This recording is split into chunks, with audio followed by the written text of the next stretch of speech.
Guys, have you heard about the new movement towards better habits? Because it's being led by the sponsor of today's video, Fume. I'm not going to give you a hard time for having a bad habit. We've all got bad habits, but what if I could tell you there was an alternative that would help you kick that bad habit? Fume is an award-winning flavored air device that draws flavor to your mouth, not to your lungs. It's a great way to satisfy your fixation with non-toxic flavors, free from nicotine or vapor, and it's safe to use anywhere. My favorite flavor is crisp mint. It's refreshing and it's satisfying, and it doesn't come with any of the harmful effects that you would associate with some of those other less guilt-free devices. Fume fills the void when you're trying to ditch a bad habit, and it's backed by doctors throughout the U.S. Fume has already helped over 300,000 people develop better habits. I encourage you to try the Journey Pack today, and if you use my code Chael, you will get a free Fume topper, which is an awesome accessory that's going to help to level up your experience. Go to tryfume.com/Chael, or scan the QR code on the screen. Bisping is weighing in on eye pokes, and essentially the count has one argument, which is these need to be taken more seriously, viewed as more egregious, and lead to more disqualifications. I fully agree. And there's a lot of refs that'll get into this business.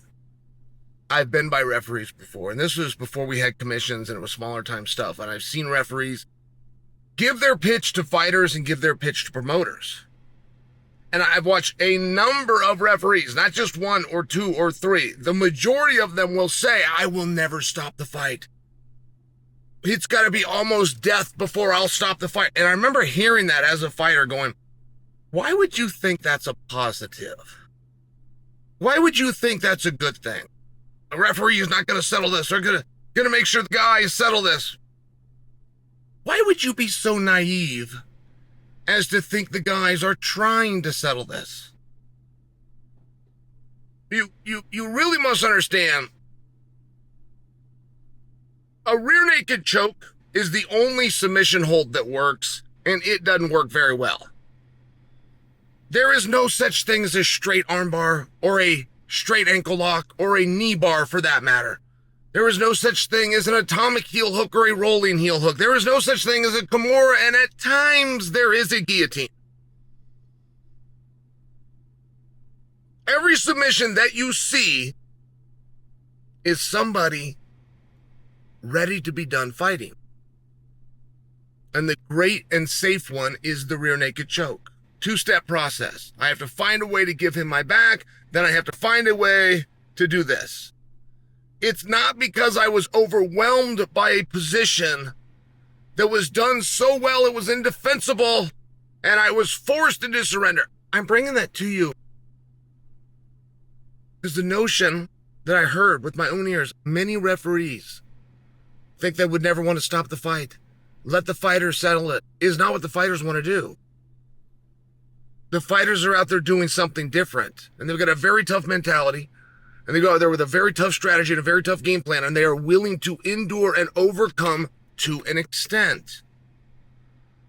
But they also are going to find out inside of the first 5 minutes of a 15 to 25 minute affair who can beat up who. So after the fighters establish that amongst themselves, how we're going to get you out the door, now we become partners. So why would an eye poke not be egregious? At what time could you poke a guy in the eye, have it affect him, have it affect the match, and not be deemed illegal?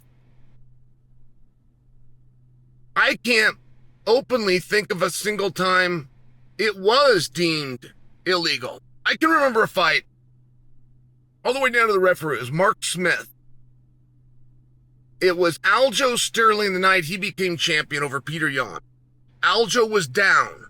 Peter kneed him in the head. Now, to explain to you the type of force that one could generate, being as powerful as Peter Yan in a standing and prone position, to kneel Aljo in the head, Aljo who has never been kneed in the head in that position ever. He's never even been shown a defensive technique, let alone ever practiced one. Because it's not part of the rule of the sport. For Aljo to eat that knee, there is but one call, which is a disqualification. Subsequently, over the course of losing the fight, which happened to be a championship fight, it will even make the belt change hands. Mark Smith was 100% correct. And I remember people that were complaining saying, hey, you got to let the fighters settle it. You can't step in. You can't do it that way.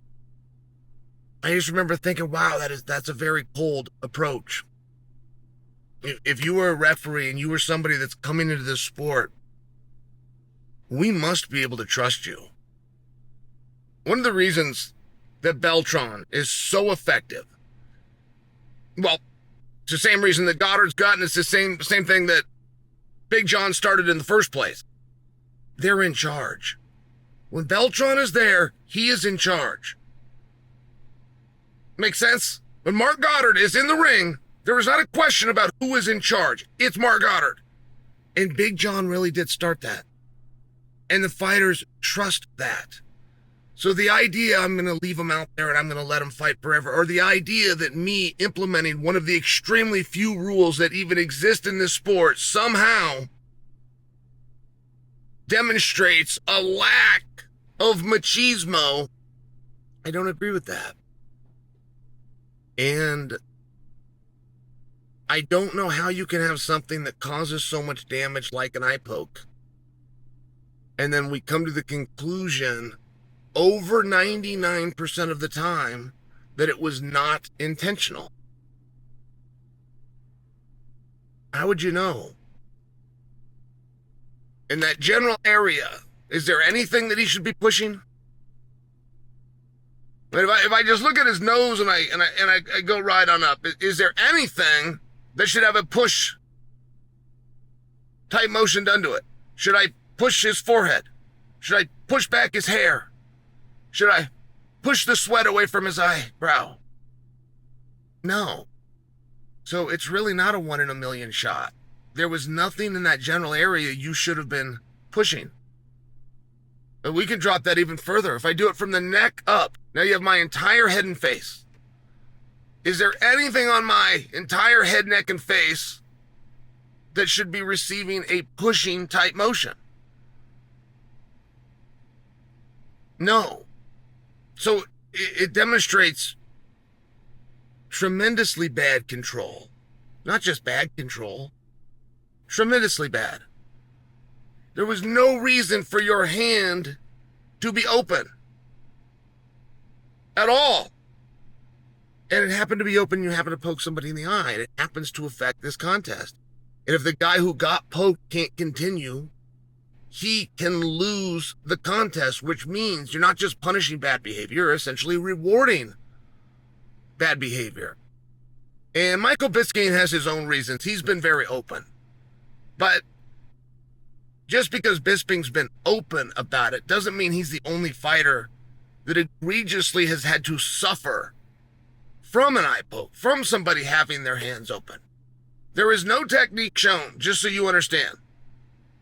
Not in karate class, not in boxing class, not in Muay Thai class. There is no technique shown where you come towards their face with an open hand. It's closed 100% of the time and 100% of the techniques. And yeah, there's going to be some people that take it. There are absolutely accidents that happen. But when accidents start costing you rankings and they start costing you opportunities and they start costing you money, those accidents almost miraculously go away. I want you to keep that in mind.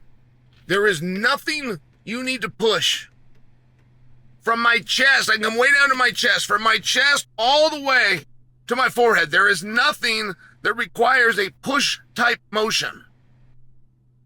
Wrestling matches, almost exclusively, you're grabbing at the guy's head, always with an open hand, always doing that motion, always reaching with an open hand, never a closed fist. And you won't find a wrestling match where guys are poking each other in the eyes. You only see it in a fist fight. And we're all led to believe, and we're forced to have to believe, that old Billy with the eye poke there was unfortunate, and we shouldn't have the cards go against him just because little Timmy is over there on a knee crying, wondering how he's going to go on because he can't see. And then there's a referee that gets to determine Was it intentional or not? I know it can't be done. I know it's not allowed. I know it's completely illegal. I know it can affect this fight. But was it intentional, by God? That's what I've got to determine. And I just don't think it was. Well, think again.